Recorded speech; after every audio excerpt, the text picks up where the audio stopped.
అసలు ఇక్కడ మనం పర్టికులర్గా చూడాల్సింది ఈ చుట్టుపక్కల దేశాలన్నీ కూడా ఒపెక్ దేశాలు. ఇక్కడి నుంచే పెట్రోల్, ఆయిల్, ఎల్ఎన్జి అన్నీ ఎక్స్పోర్ట్ అవుతూ ఉంటాయి. పర్టికులర్గా స్ట్రైట్ ఆఫ్ హార్ముజ్ అని చెప్పి ఇరాన్ కంట్రోల్లో ఉంటుంది.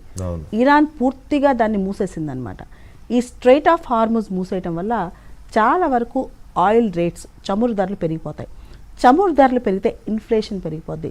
ఇన్ఫ్లేషన్ పెరిగిపోతే మనకు తెలుసు ఆ దేశాల్లో అనిశ్చితి అనేది దాంతో స్టాక్ మార్కెట్స్ మీరు చూస్తే ప్రపంచవ్యాప్తంగా చాలా స్టాక్ మార్కెట్స్ చాలా క్రాష్ గురవుతున్నాయి ఈరోజు. అంతేకాదు మీరు గమనిస్తే కనుక బంగారం రేటు పరుగు పెడుతుంది.